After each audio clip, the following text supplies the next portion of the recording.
Saudações, Tribo de Luz, sejam muito bem-vindos a mais um podcast da Tribo de Luz. Hoje é daqueles dias, daquele podcast pra chorar. Eu tenho a emoção, mais uma vez, de receber com muita honra aqui nos estúdios da TIFF Filmes o meu pai espiritual.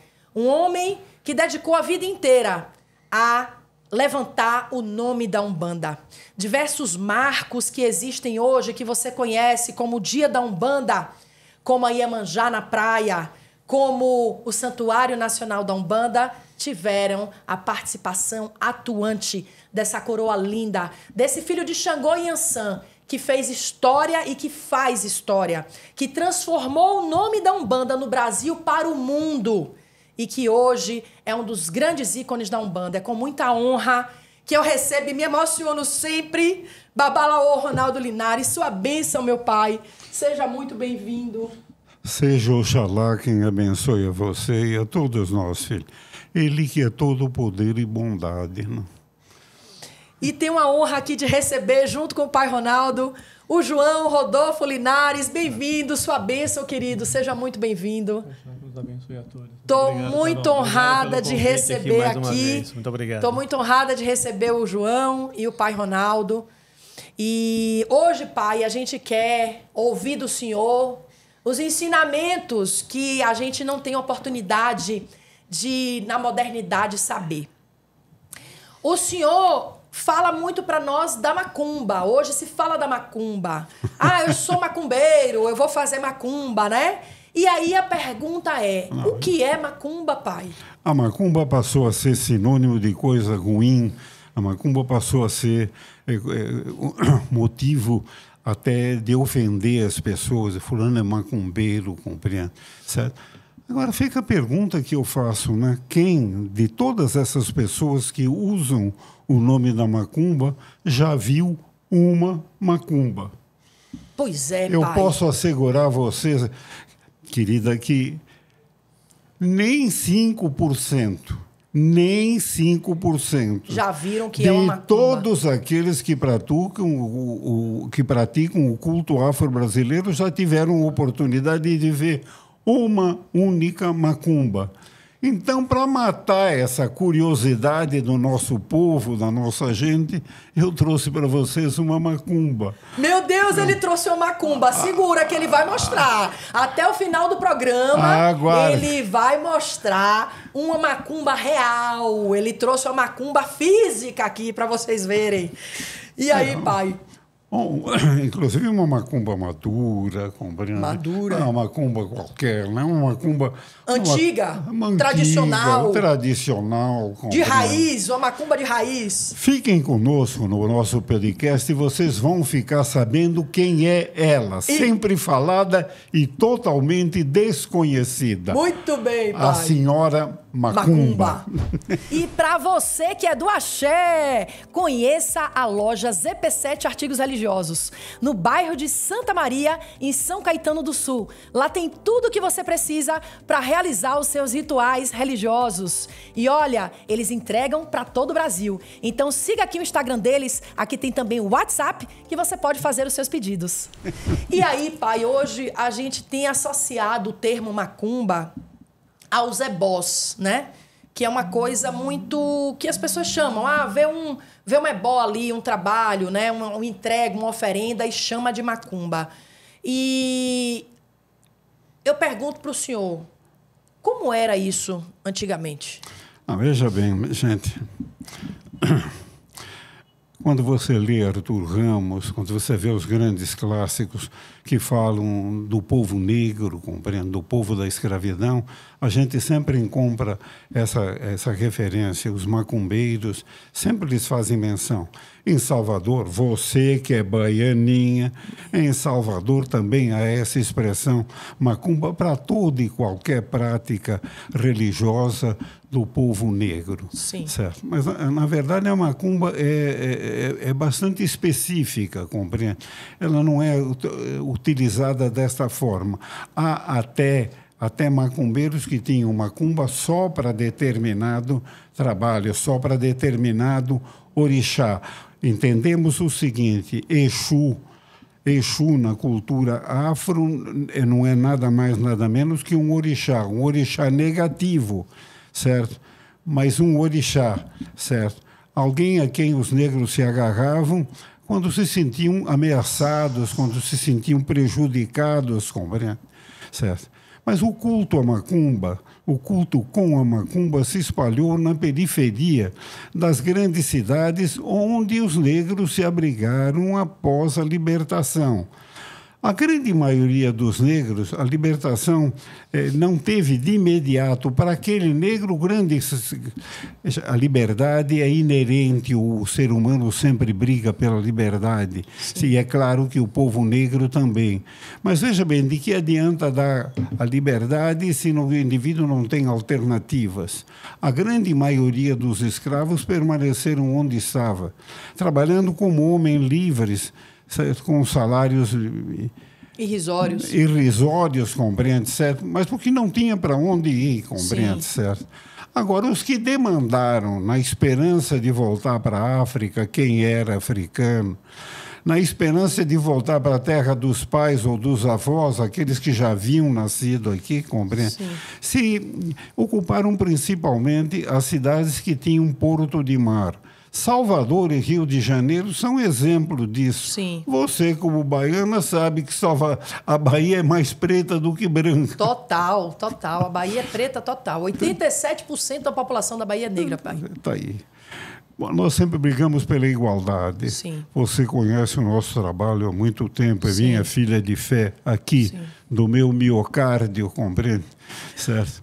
Sabe, conhece o nosso trabalho, sabe que nós sempre defendemos a igualdade. E não pode ser diferente. Claro. Não pode ser diferente.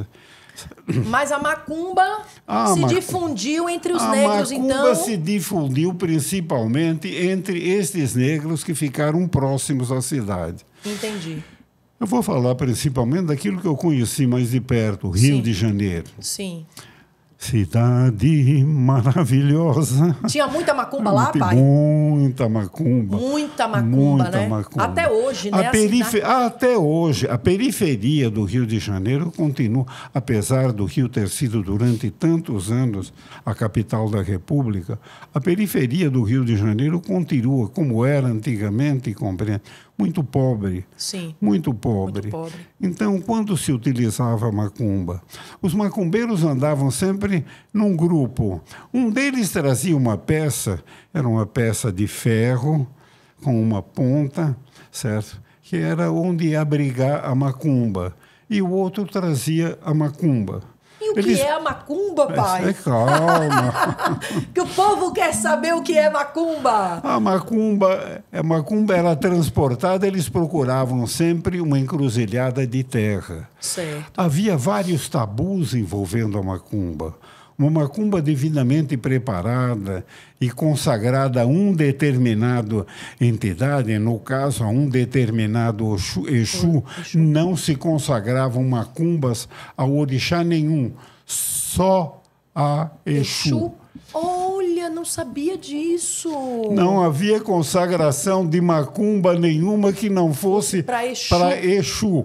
Era um instrumento exclusivo de Exu. Eu ouvi falar muita tolice a respeito, inclusive muitas referências diferentes, mencionando a macumba como uma espécie de reco-reco e tal. Outros diziam que encostava na parede. Gente, encruzilhada não tem parede. Olha... Não a era minha assim. casa não tem parede, não tem janela e não tem nada. Aonde é que Exu mora? Exu mora na encruzilhada. Na encruzilhada, que parede exatamente. Que encostavam se não tinha parede na encruza, pai? Exatamente, não tinha onde encostar a barriga, colocar o reco. Não, gente, aqui está vendo uma informação. Eu não estranho que tivessem outros instrumentos, que se utilizassem de outros instrumentos. Sim. Mas o instrumento básico, elementar, essencial. Em primeiro lugar, vamos voltar à condição do povo negro desse tempo, muito pobres. Sim. Então, não havia como adquirir um atabaque. Eles existiam, sim, sem dúvida nenhuma. Inclusive... Durante muito tempo eu estive em Bangu E lá tinha a rua do... Ah, meu Deus do céu, fugiu a palavra. A memória? Não. A rua onde ficavam os negros? Não. Dos que fabricavam os barris. Sim. E eram eles quem fabricavam os atabaques, compreende? Eu vou... Rua dos Tanoeiros, não, me foge o nome. Ah, sim, tudo bem. Eu vou lembrar. A rua lá, que era a rua que Vocês ficavam me os... perdoem, gente. Eu tenho 90 anos nas costas. Dá para começar a misturar estação, gente. 90 anos de história, 90 anos inesquecíveis, 90 anos que transformou a história da Umbanda, pai. A gente só tem que agradecer. Porque cada ano da sua vida, para nós, é uma bênção. Né? Eu tô sempre falando... Eu só sou um operário da causa, o senhor é um gente. operário que nos ensina, né, João? Sim. João aí, que a vida inteira esteve ao lado do pai Ronaldo, acompanhando esse trajeto, sabe o que é cada dia do pai Ronaldo. O senhor acorda, parece uma formiguinha que não para.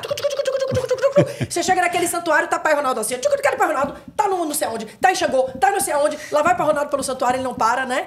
É um dia inteiro de trabalho, a vida inteira, né, pai? Então, que 90 anos abençoado, viu? A gente só tem a agradecer. O santuário foi a maior vitória da Umbanda. Quando nós conseguimos tombar o santuário, sim, e você fez parte disso. Isso, verdade. Certo. Mas a gente vai chegar no santuário. Não é do pai Ronaldo, o santuário é da Umbanda. Isso é que eu gostaria que o pessoal... É patrimônio de São Paulo, né? Ele foi tombado, sim, e agora ninguém mais pode dar outra destinação àqueles pedacinhos de terra que nós transformamos a antiga Pedreira Montanhão, transformada hoje em Santuário Nacional da Umbanda. Mas a gente vai chegar lá. A cava da Pedreira, sim, hoje é nada mais, nada menos que o Vale dos Orixás. Mas a gente vai chegar. Volta para Macumba. Volta para Macumba, que essa novidade eu não sabia. A Macumba era só consagrada para Exu. Para Exu. Na encruzilhada. A Macumba não poderia ser exposta ao sol,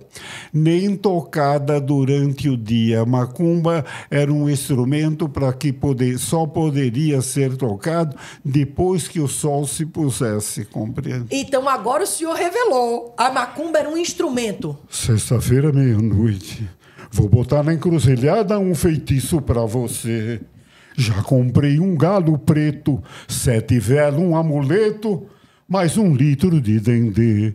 Vou ver você sofrer. Tem umbu, tem marafo e farofa no Canjerê. Tem um cancioneiro brasileiro retratando a macumba. Sim, gente, maravilhoso. Então, olha, a macumba fiquem tranquilos, gente. Nós estamos aqui no estúdio, não tem nenhuma vela preta aqui. Mas, pai, então, de fato, a macumba era um instrumento.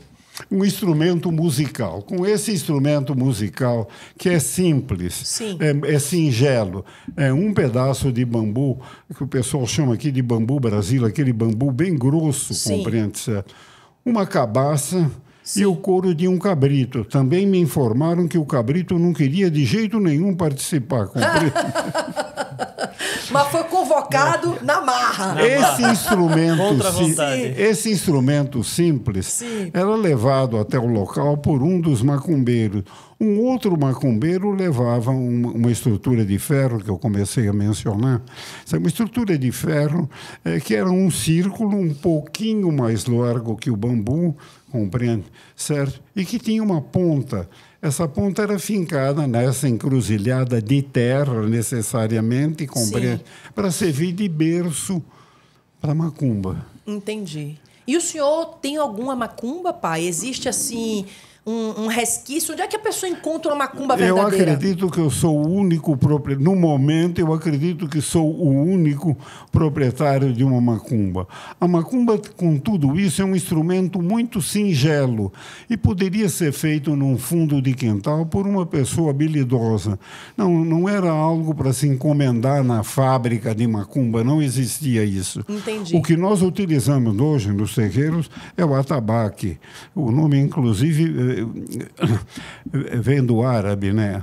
Aldabaque, vem do árabe, sim, assim como alguidar também, a designação também é árabe, compreende? Certo? E muitas vezes a gente não se dá conta que boa parte dos negros que vieram para cá eram muçulmanos, né? Sim, inclusive tem a famosa revolta dos malês na Bahia, que os malês eram os muçulmanos, exatamente, que queriam transformar ali a Bahia num país árabe, né? Num centro árabe muçulmano, onde eles pudessem estar praticando a cultura deles, né?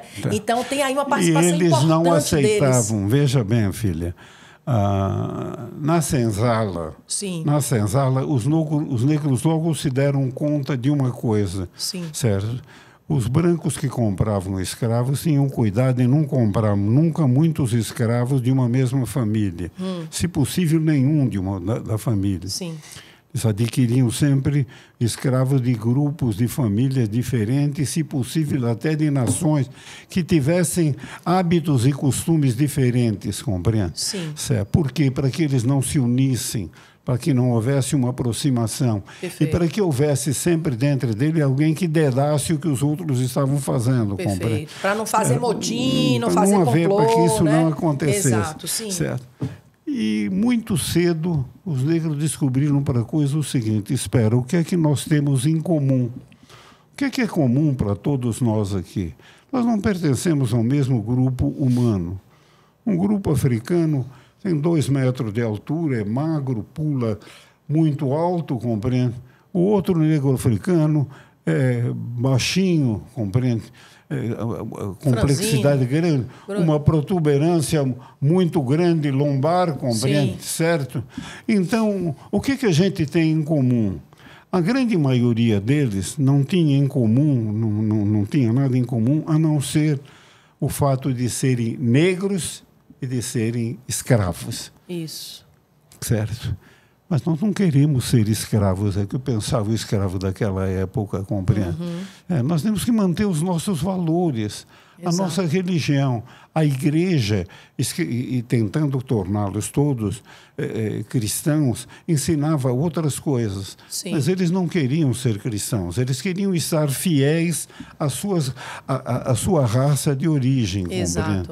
Certo? Então tocavam as suas oferendas, os seus trabalhos. A primeira coisa a primeira luta política, certo, do negro africano foi religiosa. Isso. O que eles tinham em comum, além de ser negros e de serem escravos? A fé. A grande maioria deles acreditavam nos orixás, cultuavam os orixás, com exceção daquele grupo que já havia sido doutrinado pelos muçulmanos, aqueles africanos árabes, compreende? Exato. Certo? Com exceção disso, quase todos praticavam. Inclusive, quando se precisava de alguém para fiscalizar os próprios escravos, o chamado capitão do mato ou as lideranças, se escolhia sempre alguém de origem árabe. Por quê? Porque eles não aceitavam que o outro negro não tivesse outra religião e que acreditasse nos orixás, como nós acreditamos hoje, compreende? Certo. Mas voltemos à macumba. E aí, então, eles se reuniam para tocar a tal da macumba. Eles se reuniam para fazer os seus toques, compreende? Isso. Certo. Como era sempre voltado para Exu, como eu expliquei anteriormente, nunca era feito durante o dia. Era sempre feito durante a noite. Só que havia uma perseguição muito, principalmente no Rio. Tinha um delegado de nome Goldinho que detestava, veja bem, e a igreja entusiasmava que as autoridades não permitissem esse tipo de manifestação. Sim. Então havia uma perseguição muito grande, compreende? Entendi. Então isso era feito. Você não tinha um terreiro aberto, com porta na rua, com placa, com nada disso, compreende? Isso era feito escondido, num fundo de quintal, e de preferência cada vez mais longe do centro. Era desta forma que tocavam os trabalhos.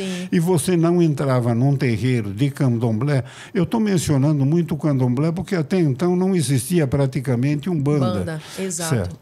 Você não entrava num terreiro e dizia, olha, eu vim aqui, quero ouvir o trabalho. Não.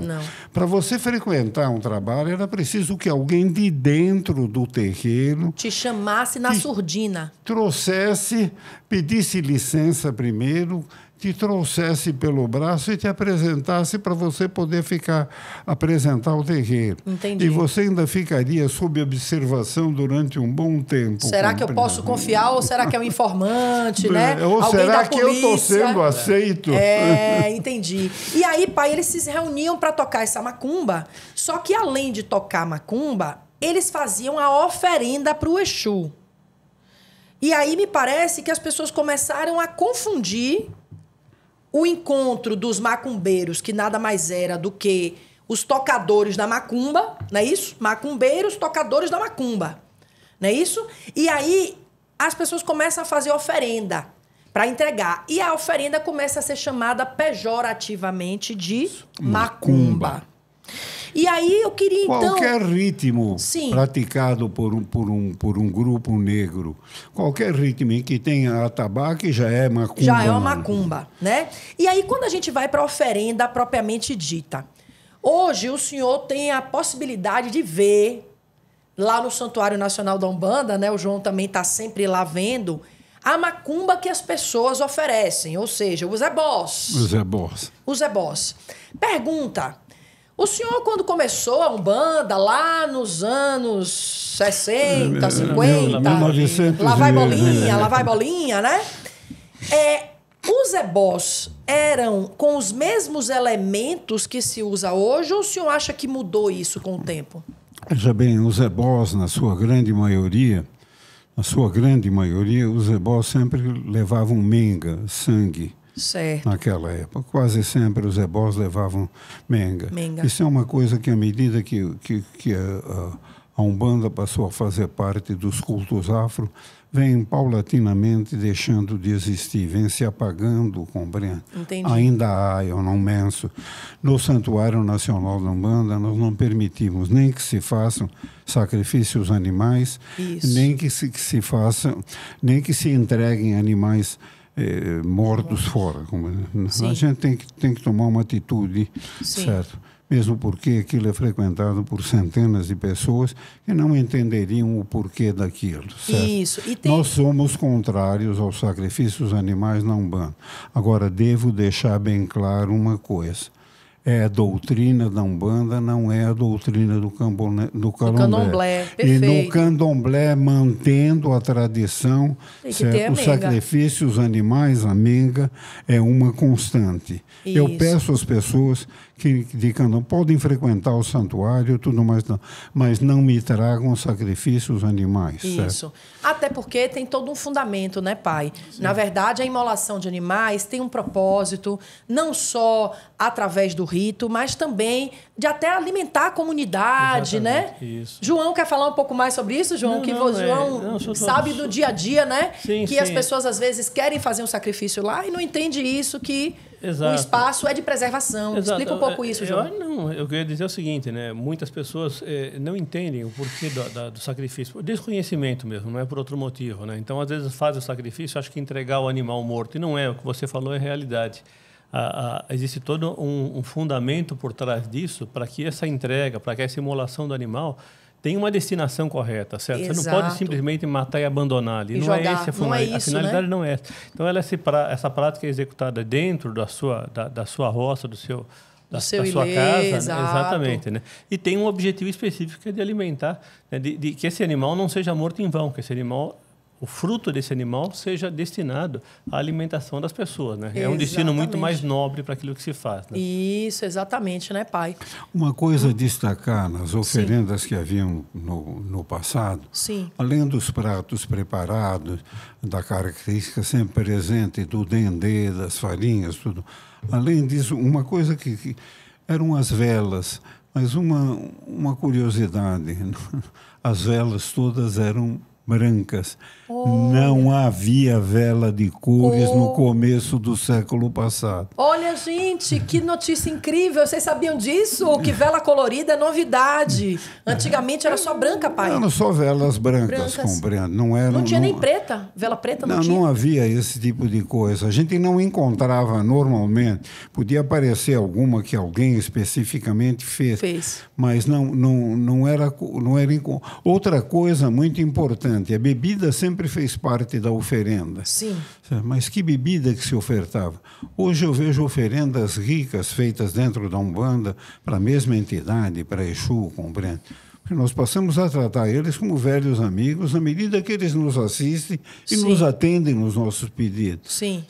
Como é que você recebe um velho amigo na sua casa? Sempre com o que você tem de melhor, que saiba ser do agrado dele. Claro. Assim nós passamos a oferecer bebidas finas, outras coisas que nunca existiam no passado. No passado só se ofertava uma bebida, só a bebida que o povo tomava, que é a cachaça. A pinga. Nada a além... velha pinga de 3 contos, né, pai? Nada além da birra.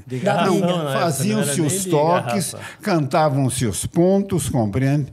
E aí entrava em cena para poder cantar os pontos ela, a macumba. A macumba. Por favor. Produção, pega a macumba assistente ali. podia trazer a macumba para mim. Vamos apresentar finalmente, para você que está curtindo esse vídeo, dá um joinha, se inscreve no canal e aprenda. Isso é uma macumba. Senhoras e senhores, dá para ver bem aí, produção?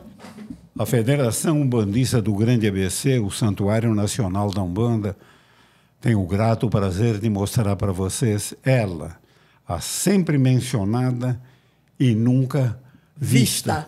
A macumba. A macumba não é mais que um pedaço de bambu, que eu expliquei, uma cabaça e o couro de um cabrito. Nada além disso. Os amarrilhos todos são feitos também com couro de cabrito. Não é corda, e aqui, onde nós prendemos os cordões que mantêm estendido o couro, é também um lugar onde apoia. Nessa base de ferro é o lugar onde apoia... Sensacional. Onde apoia a própria macumba, certo? Entendi. E aí, como é que se toca isso, pai? Aqui não pode fazer muito barulho, que estamos no estúdio. Vocês estão vendo aqui uma legítima, autêntica macumba, compreende? E chamavam de macumbeiros quem? Quem batia na macumba.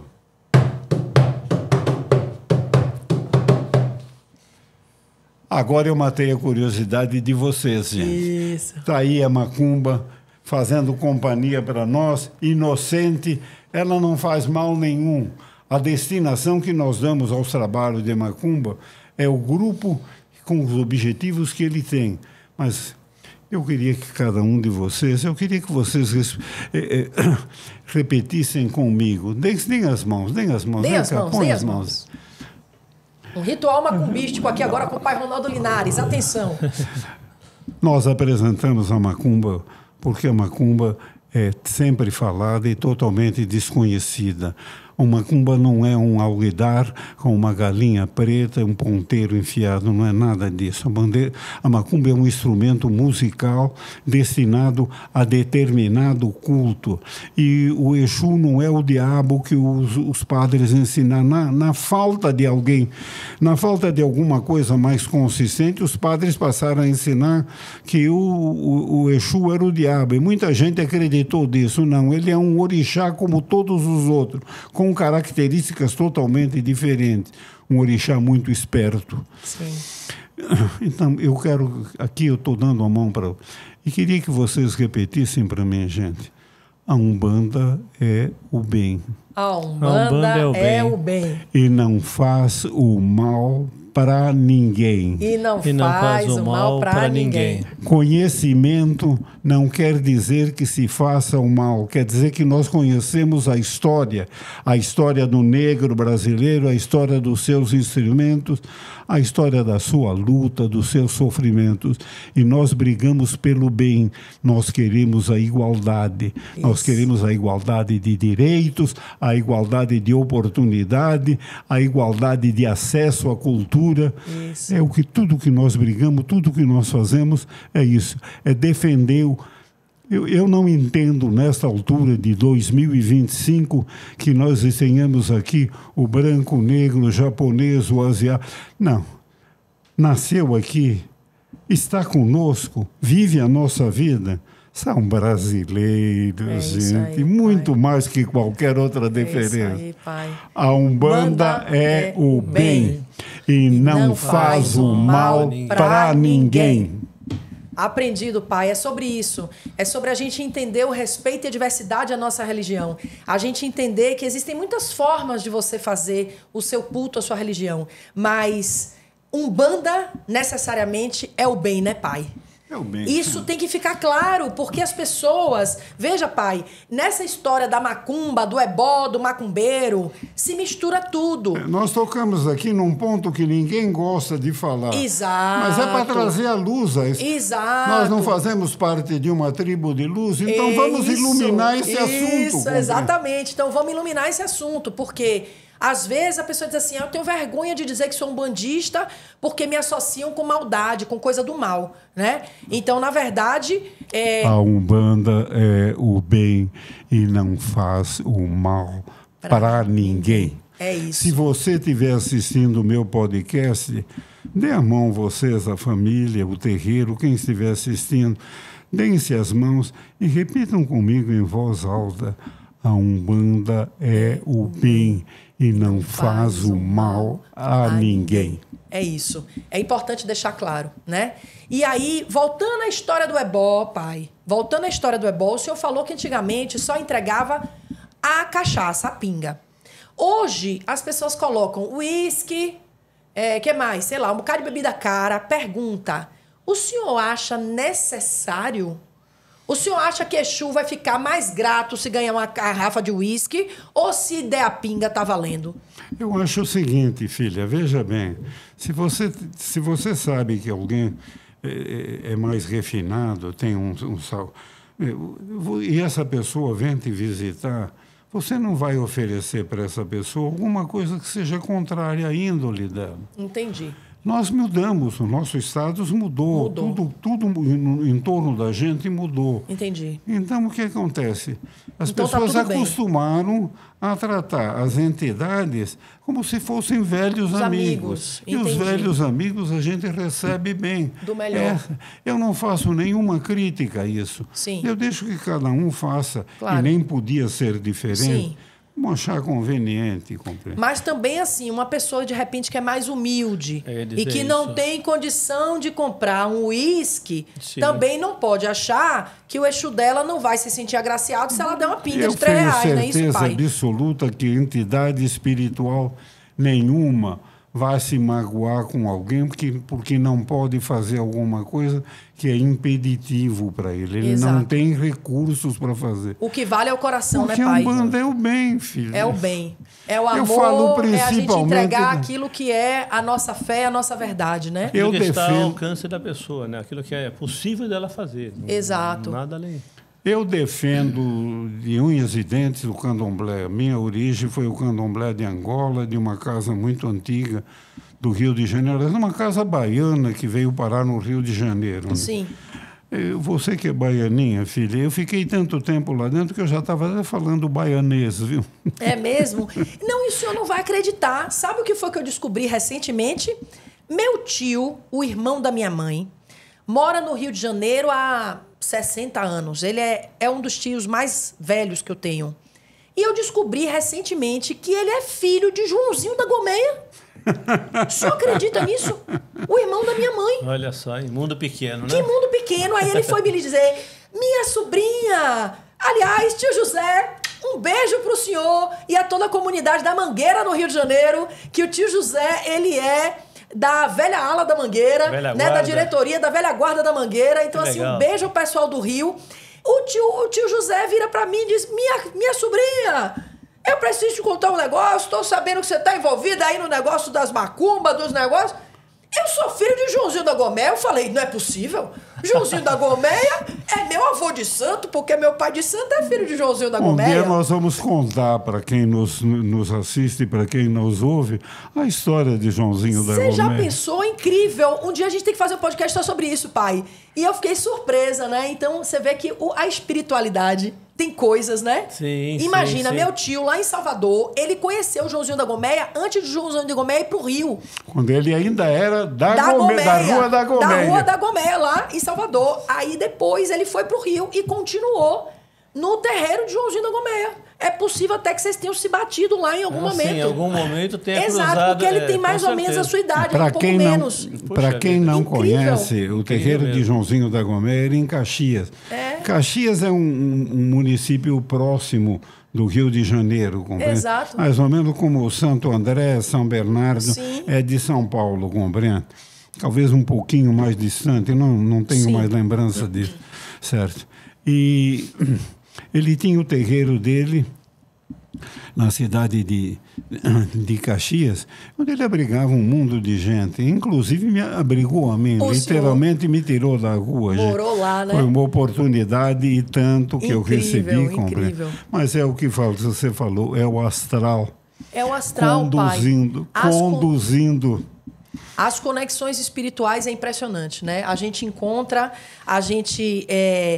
parece que o arranjo está pronto lá em cima, né, pai? Quer dizer, a teia está trançada. Você só vai cruzar os pontos. Você só vai cruzar os pontos. Vai encontrar em algum momento. Foi igual eu ter encontrado Maria Aparecida, ter te encontrado, né, João? Pois é. E aí encontrar o Pai Ronaldo, enfim, Agora, tudo muito incrível. Veja a tua situação. Eu vou contar para os meus amigos, olha, gente, um dia eu recebi uma visita de uma pessoa com quem eu tenho o maior respeito, o professor Wagner Gonçalves, compreende?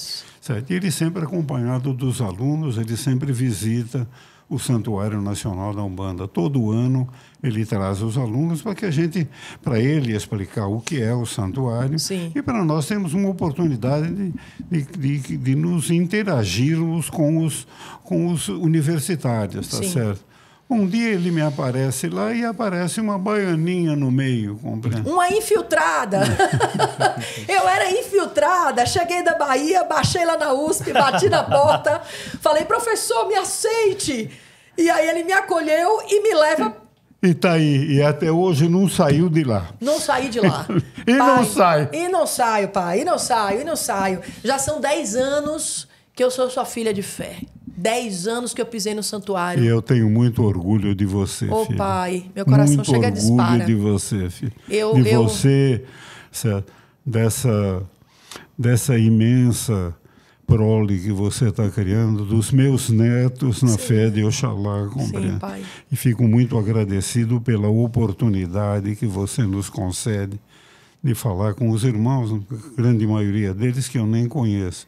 Pai, mas é uma honra. Eu desejo a cada um deles, desejo que Pai Oxalá, que é todo poder e bondade, fale no coração de cada um deles. Não precisam ter medo de macumba, gente. Umbanda é o bem. E quando a gente faz o bem, não precisa temer o mal. Não precisa, né, pai? Mas, pai, eu só tenho a te agradecer. É uma honra muito grande. Quando eu cheguei aqui em São Paulo, eu estava muito sentindo falta. Eu estava muito sentindo falta da Bahia, né? E dessa conexão com a espiritualidade. Eu fui estudar a ciência da religião. E quando eu pisei no santuário, que eu vi o senhor, aconteceu uma coisa incrível. Eu me tremia. João, eu me tremia. Eu me tremia. Eu me tremia de um jeito. Eu falei para o professor, não vai embora não, segura o ônibus, pelo amor de Deus, eu preciso falar com esse homem. Eu me joguei nos pés do Pai Ronaldo, só falei assim, sua bênção, pelo amor de Deus, me aceite como filha. Né? Porque eu senti uma emoção tão grande. E aí a gente vai encontrando esses caminhos espirituais, esses arranjos que vão mostrando pra gente, né, Pai? Eu só tenho a te agradecer e pedir sua bênção. Eu te honro profundamente a sua obra, a sua família, a tudo que o Senhor construiu e deixa para nós de legado. Eu só tenho a agradecer. E ao Senhor estar aqui nessa conversa tão franca, que eu sei que é um privilégio poder receber o Senhor. Então, eu só tenho a agradecer essa oportunidade, viu? Veja bem, filha, você foi uma bênção que Deus me concedeu, certo? Imagina um paulista meio acariocado, de repente ter uma filha, uma autêntica baianinha. Olha aí. Consagrada no Dedê. Veio da terra do Candomblé para fazer parte da casa de Pai Benedito. É demais, pai. Obrigado, filho. Gratidão, muito obrigado. Meu pai. Eu só tenho a te agradecer. Obrigado, pai, por essa família sadia, por essa família de amor que a gente está consagrando, sim, a gente está praticando em nome da Umbanda. Gratidão, pai. Eu queria só te fazer mais uma última perguntinha, porque nosso tempo está quase acabando, mas tem ainda uma coisa que eu quero entender sobre a macumba, que é assim, na Bahia, as oferendas para os hereis, elas são prioritariamente o caruru. É o tradicional. Mesmo as pessoas que são até católicas, João, elas fazem o caruru. Por quê? Porque tem o Cosme Damião, que é um santo católico, né? Então o povo diz assim, eu sou católica, mas eu fiz uma promessa a Cosme Damião que se eu conseguir tal coisa, eu dou o caruru. Aqui eu vejo uma tradição de festa com comida, assim, doces. Bolo, doces. E o povo coloca até guaraná, coisas assim. Como é que é isso? Era sempre assim? Continua sendo? O que o senhor vê sobre a oferenda de Herê? O baiano, quando não tinha recursos para fazer o caruru, certo? Ele era muito pobre, não tinha. Então ele cantava alguma coisa assim. Tem paciência, 2, que eu dou camisa azul. E para o ano que vem, 2, comer caruru. Entendi. Deixava o caruru para o próximo ano, porque faltou recurso financeiro.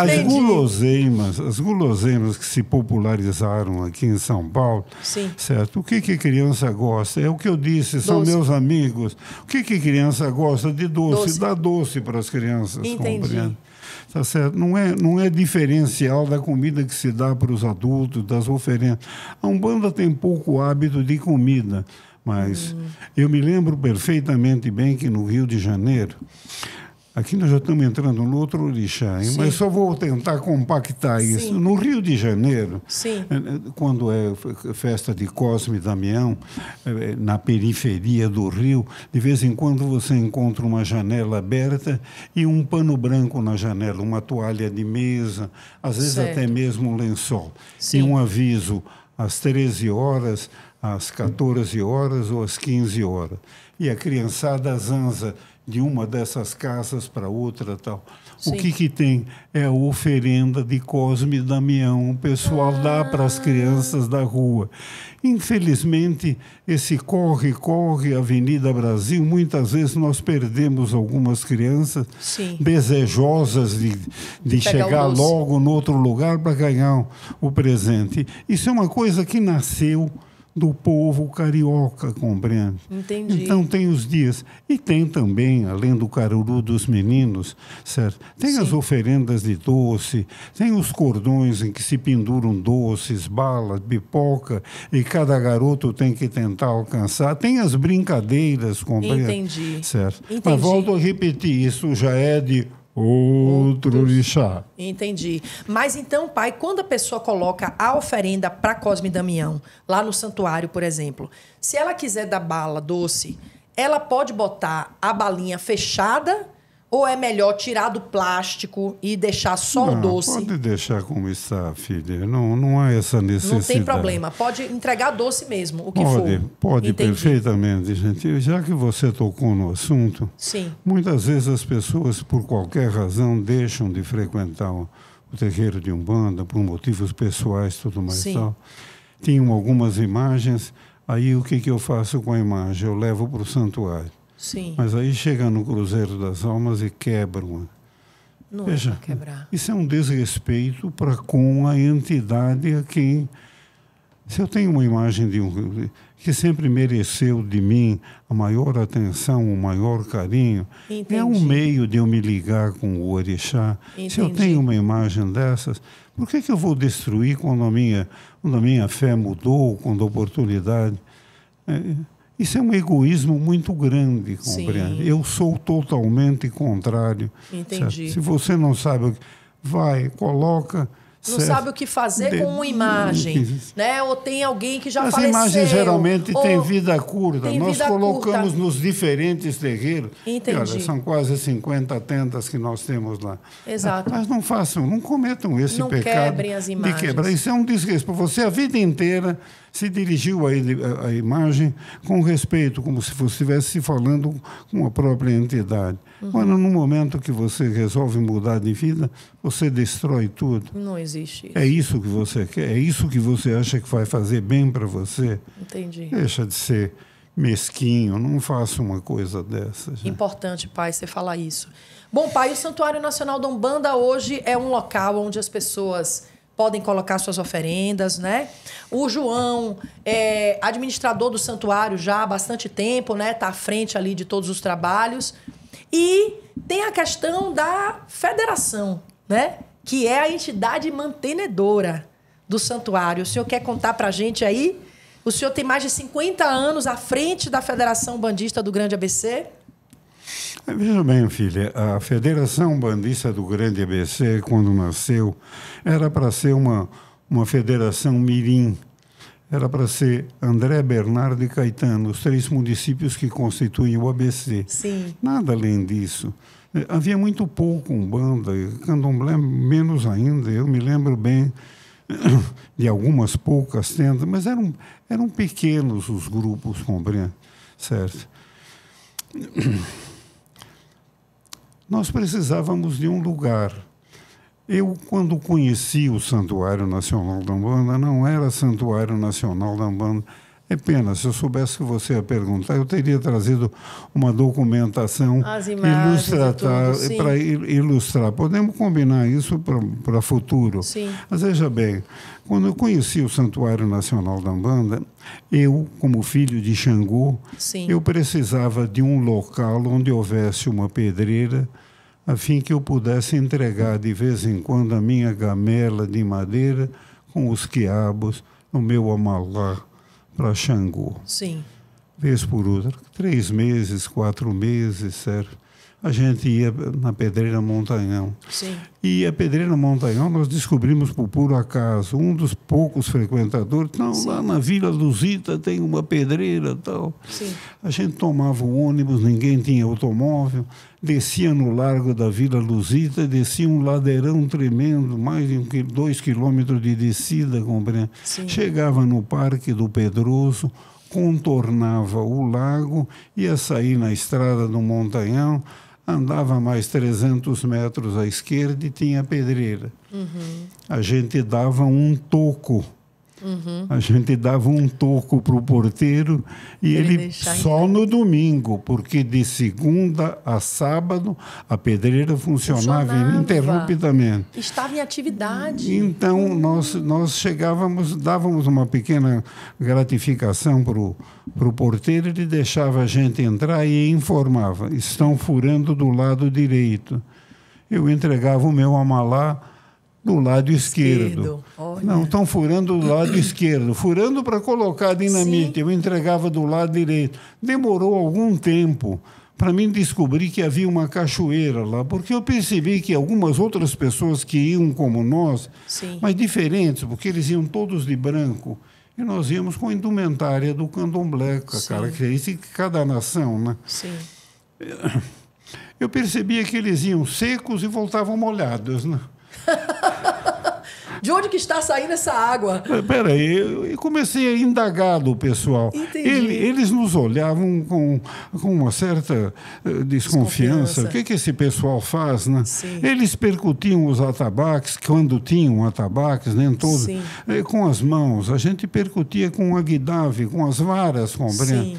Certo? Eles olhavam para nós de maneira esquisita, compreende? Certo? Eu quebrei esse gelo muito tempo depois, já quando eu consegui comprar meu primeiro Opala. Sim. Ah, que maravilha! Que lembrança boa, gente. Eu enchi o carro com refrigerante e pedi para minha sogra que fizesse 2 bolos, que fizesse torta, compreende? Fui lá, dei para o porteiro o toco e entrei com o meu carro. Eu fui até perto de onde tem o primeiro lago ali, compreende? E o senhor vendeu esses doces? Não. Ou distribuiu para o pessoal? De forma nenhuma. De forma nenhuma. Quando o pessoal passava, eu chamava eles, compreende? Vem cá, vem fazer uma boquinha com a gente. Olha aqui, só. O que é que vocês fazem? Ah, nós fazemos Umbanda. Né? Ah, vocês fazem Umbanda? O que é Umbanda? Umbanda é paz e amor. E eu pensava comigo, meu Deus do céu, não sabia que todo hippie era umbandista. Então... E aí é que começa a sua história de se aproximar da Umbanda. Comecei a me aproximar Sim. do culto afro, que não Sim. era o que eu praticava, Sim. compreende? Certo. A gente foi fazendo amizade. Depois de algum tempo, depois a gente chegava lá e os poucos que iam comigo, olha, a outra vez que a gente veio aqui, aquela turminha estava aqui, compreende? Aquele pessoalzinho estava aqui. E os umbandistas traziam uma cesta de feira, cheio de imagens embrulhadas com jornal, alguns até com papel de seda, compreende? Escolhiam um lugar na pedreira e montavam um altar. Põe a imagem de Oxóssi, de 20 centímetros, de Oxalá, perdão, em cima, e iam colocando as imagens dos santos, compreende? Sim. Certo. Faziam suas preces, eu vi eles incorporarem, compreende? E o que eu queria era trazer esse pessoal para perto de mim, para quebrar o gelo que nós fizemos essa operação.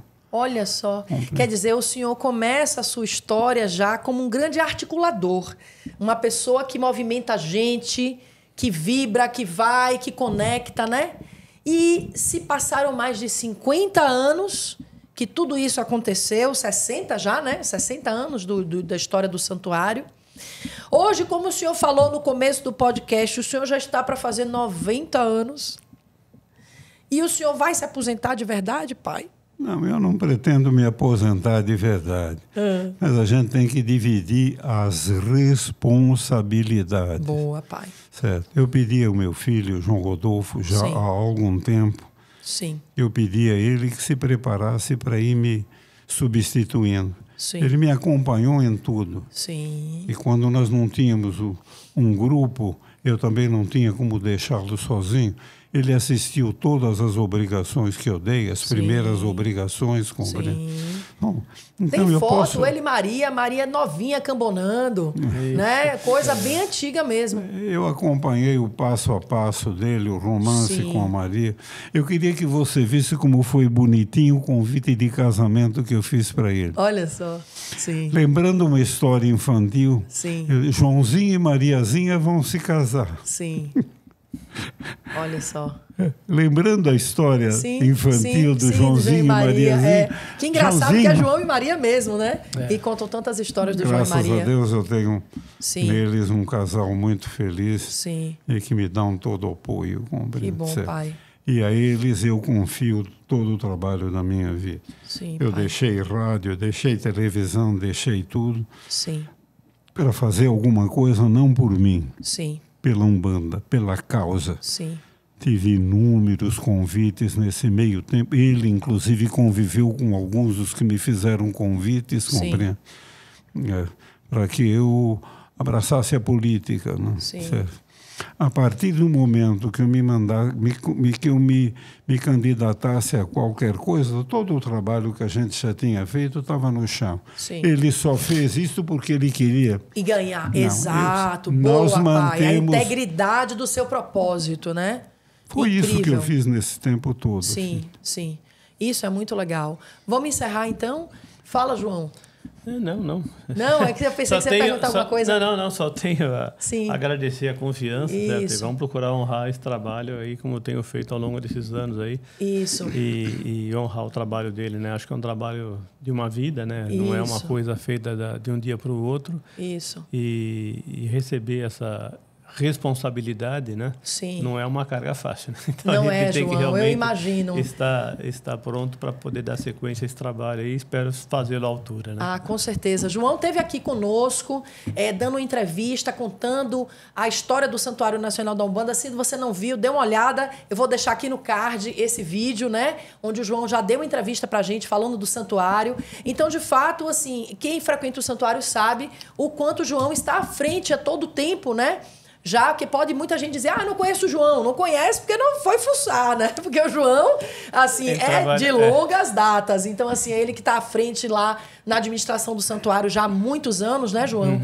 E eu acho que essa carga, esse repertório que você traz de berço é maravilhoso. Né? Sim, sem dúvida. É maravilhoso. Como o pai contou lá no podcast do Camolese, né? Que o senhor, que você teve lá junto, até o Zélio de Moraes conheceu você. Sim, tive né? Era criança ainda, mas teve a satisfação de conhecer. Zélio, né, pai? Então, Zélio, assim... as filhas... O Zélio gostava muito dele. Exato. Ele tinha bastante cabelo, né? Tinha cabelo antigamente, viu? Parece piada, crespo. E o Zélio brincava muito com o cabelo dele. Exato. Então, ele tinha cabelo, né? Conheceu o Zélio. Outros tempos. Exato, outros tempos, né? Então, o João vai estar agora, né? Oficialmente, né, João? Porque sempre esteve ao lado do pai, né? Conduzindo a federação, não é isso, pai? E conduzindo todo esse legado do santuário. Então, João, eu só te desejo boa sorte. Muito agradeço demais você estar aqui. Todo apoio, toda a sorte, que você muito tem bem-vindo. aí a força desse Oxóssi que te conduz, né? Que abre caminho, e esse amor de Mamãe Oxum, que é lindo, que você tem, que todo mundo sabe, de conduzir e manter esse legado do pai e a gente com o pai lá do lado, porque a gente quer ele muitos e muitos anos conosco, né? Muito tempo ali. Né? Exato. E eu sempre falo, viu, pai, pra Babadice, aliás, bença minha mãe, um beijo pra Babadice aí, né, que teve há tantos anos aí também à frente, né, da casa de Pai Benedito. E eu sempre falo pra Babadice, eu digo, olha, a moda antigamente era viver 100 anos. Agora já mudou o cálculo, agora é 120. Porque no Guinness Book tá 118, 119, 120. Então, baseado nessa conta, né, a gente tem algumas décadas ainda para desfrutar da companhia do pai, Senhor. Não escuta ela, não. Me leva mais cedo. Não, escuta, pai. Escuta que a gente quer, né, ter ainda muitos e muitos anos da companhia do Senhor. E com muita saúde, com fé em Deus, né? Com muita saúde. O Senhor é um homem muito forte. E eu acho, pai, que o Senhor falou uma coisa aqui que é muito importante o jovem de hoje, um bandista, entender. É a força do propósito. Porque o Senhor falou, eu nunca quis entrar na política. O Senhor é um homem comunicador.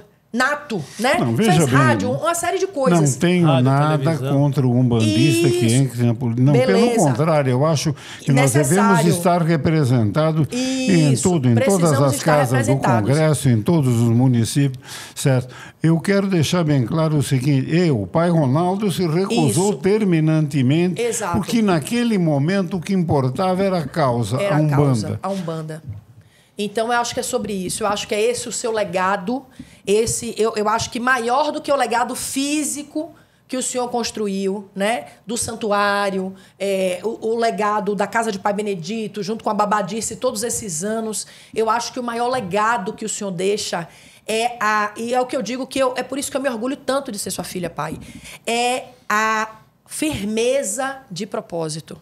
É você ver uma pessoa acordar e dormir todos os dias pelo propósito, né? Isso é a maior inspiração da minha vida. Eu só tenho a agradecer ao Senhor, pedir suas bênçãos pela eternidade, né? Que o Senhor possa... só sou um operário da causa. Que o Senhor continue sendo um operário da causa, né? Que no dia que o Senhor passar para o outro lado, que seja daqui a muitos e muitos anos, que demore muito ainda, que o Senhor continue sendo um mentor para nós, nos orientando, né, João? Claro, que a gente não quer nunca perder essa guiança. Sem sombra de dúvida, importantíssima, né? Essa orientação que continue. Que continue. Quando o dia que tem que acontecer, que seja que continue vindo de lá para cá. Exatamente, continue vindo de lá para cá. Orientação, com certeza. Antes que se encerre o podcast, eu quero aqui mandar um abraço ao Camolese pela oportunidade que ele me deu. Ele disse para mim que foi o podcast mais longo que ele teve. Exato. 2 horas e 15 minutos. Foi muito longo. Quero agradecer mais uma vez a equipe dele, compreende? Sim, agradecer. E rogo ao Pai Oxalá que abençoe, como o Babalaú. Eu rogo ao Pai Oxalá, eu ouço minhas palavras e abençoe cada um de vocês. Os rapazes que estão nos ajudando. Aqui da Tifilme, sim. Ao meu filho João, que está encarando essa tarefa. Que não é fácil, né, João? A você, minha filha, do cantinho do miocárdio, compreende? Certo. Mas o papai precisa ir trabalhar, filha. A você que está me ouvindo, filha. Eu espero que você tenha apreciado esse nosso instante de intimidade espiritual, que a gente pôde trocar ideia. Se você tem dúvidas a respeito da Umbanda, por favor, escreva-se em contato. Vocês são todos digitais. Eu sou analógico, ainda não estou familiarizado com tudo isso. Sim, pai. Mas falem com a Carol E a gente estuda uma maneira de passar essa informação para você e para todos. Gente. Maravilhoso, maravilhoso. Que melhor do que eu, filha, nesse encontro, possa, Pai Oxalá, falar no coração de cada um de vocês e abençoar cada um de vocês por terem me dado esse prazer de, através deste meio eletrônico, poder conversar com cada um de vocês. Um beijo no seu coração. Gratidão, Pai. Esse é o podcast da Tribo de Luz. Aproveita, deixa os seus comentários aqui, deixa as suas perguntas, curta esse vídeo, multiplique. Hoje a gente tem poucas pessoas, né, com o repertório de vida do Pai Ronaldo. São poucos que a gente ainda tem para compartilhar em vida esses saberes. Então, multiplique o bem, compartilhe com o máximo de pessoas possível, dá um joinha, deixe os seus comentários. Gratidão pela sua presença. Eu quero agradecer imensamente, João. Gratidão, querido. Muito obrigada por tudo. Meu Pai, sua bênção. Muito obrigada. Muito obrigada pela sua presença, viu? Querido. Honro demais, agradeço. E a você pelo seu tempo, muito obrigada. Esse é o podcast da Tribo de Luz por um mundo melhor. Multiplique amor, multiplique o bem. Esse é o podcast da Tribo de Luz. Gratidão pela sua companhia. Um beijo no seu coração e até a nossa próxima edição. Tchau, tchau. Tchau, pessoal.